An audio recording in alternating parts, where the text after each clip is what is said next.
How did you manage to obtain the classified Russian UAP documents, and how did you get them back in the United States? And I want to clarify that. I can't even take a thing of honey home on my airplane when I fly back to Tennessee. Yeah, so I did something pretty dumb. The Russians were trying to open up to the world, and I saw it as a window of opportunity, and it was. And we were able to talk these folks into providing us information that otherwise we would never have seen. Some of that was classified, and if they'd caught me, I'd be in a gulag still. Yeah.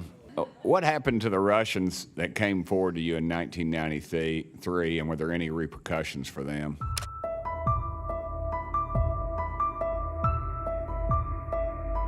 I now recognize Mr. Burchett from Tennessee for 5 minutes.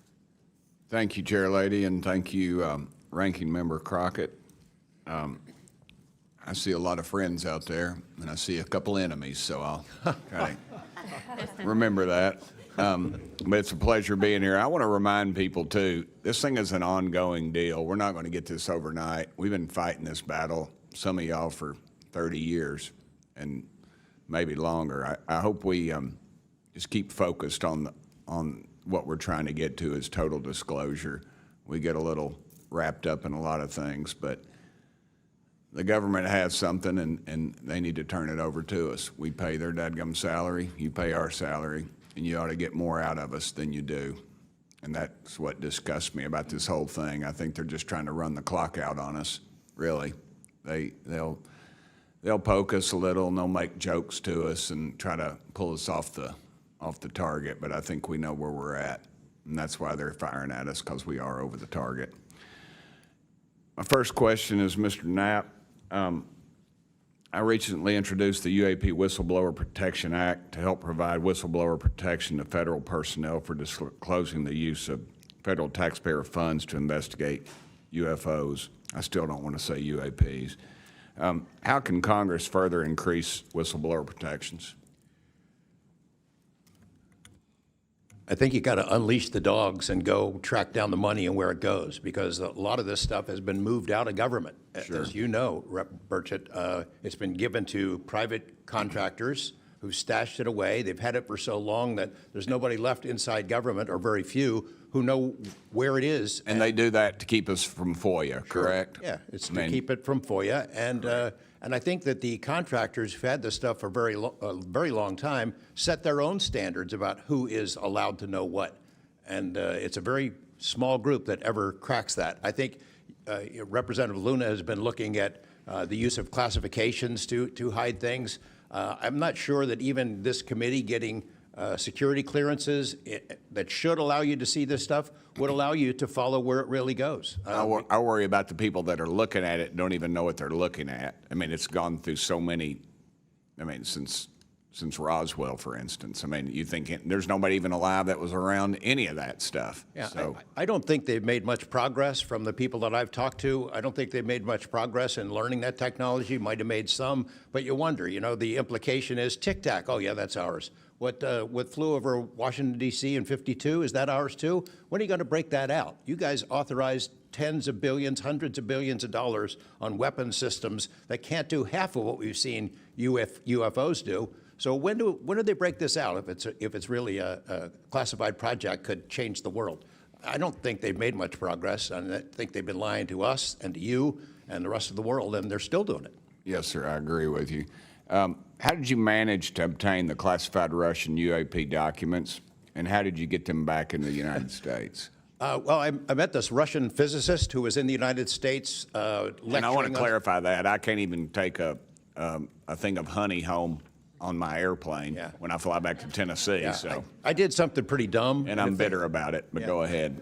I did something kind of dumb. I met with these officials who, you know, during that time period, glasnost, perestroika, the Russians were trying to open up to the world, and I saw it as a window of opportunity, and it was. And we were able to talk these folks into providing us information that otherwise we would never have seen. Some of that was classified. I found out that they only stamped the top pages of these documents that were classified, so I just removed them. I removed those pages, and I carried them out. And if they'd caught me, I'd be in a gulag still. Yeah. We'd be saying, what happened to George Knapp? Oh, yeah. What happened to the Russians that came forward to you in 1993, and were there any repercussions for them? Well, there were. The first thing that happened when I talked about this after getting back and going through the files and things and sifting through it, the Russian physicist who had helped us introduced all these people wrote back and said there was a huge eruption, that there was the real right, far autocratic forces that wanted a return of the USSR had really go after these guys. They described them as traitors. Nikolai Kapranov, the physicist friend of mine, said, look, if this had happened 5 years earlier, we would be in prison. If it had happened 10 years earlier, we would have been shot. Right. Luckily, at that point, Putin was not in power, but none of those people that we talked to on that trip in 1993 would ever talk to me again. I went back in 1996, and it was like I had the plague. I spoke to different people, but they were scared. And eventually, the story was spun where the Ministry of Defense officials who gave us this information were described as ufologists who said there was nothing really significant to these files. They didn't really find anything a big deal. And I can tell you, you'll see those files that I shared with you, they did find stuff. There was an incident in October of 1982 over an ICBM base where UFOs popped up, was observed over this base where the missiles are pointed at us, United States. These UFOs perform incredible maneuvers. They split apart, they fuse back together. They'd appear and disappear, and right at the end of this 4-hour period, the launch control codes for the ICBMs lit up. Something entered the correct codes, the missiles were fired up and ready to launch, and they could not shut it down. The Russian officers were panicking. The UFOs they disappeared. The launch control system goes back to normal. Colonel Sokolov and his team came in, took the thing apart, could not figure out what it was. It wasn't a power surge or EMPs or some of the baloney excuses that our country has given for similar events involving our nuclear missiles. They thought it was a message from wherever the UFOs were from. And that's a chilling thing. I mean, we were a couple of seconds away from World War III starting, and the UFOs were responsible for it. All right, I'm out of time, but real quick, who are the contractors that have this material, the corporations? Well, one of them is Lockheed. And I'll tell you, I mean, I'm not saying Lockheed's the bad guys. They're doing what they were asked to do. Sure. They have lied about this because that's what they're supposed to do. But Lockheed would be one. There's a list I can give you, Congressman.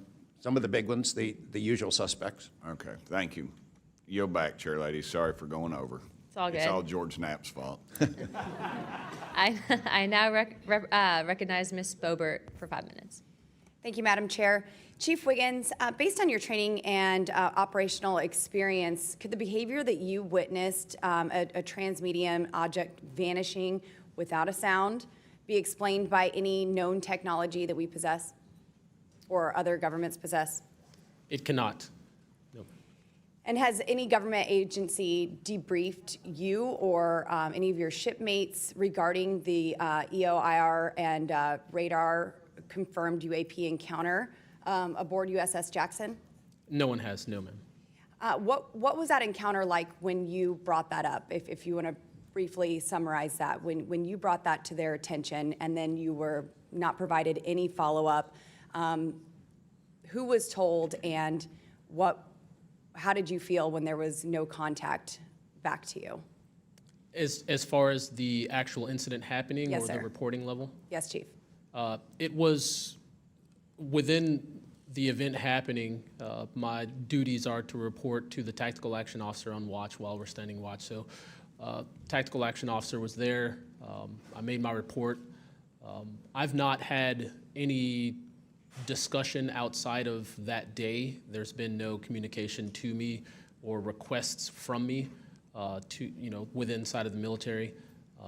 But speaking of that actual incident itself, once the report was made to the tactical action officer, that's when I made the decision to ask the individual watchstander that was controlling Sapphire to be able to slew into the location. And that's what you see in the video itself, is when the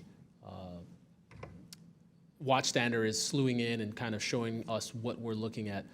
But outside of that, that's as far as the reporting went that I know of. Thank you, Chief. Just for the sake of time, Mr. Nusatelli, has RO, the Air Force, or the FBI ever followed up with you personally?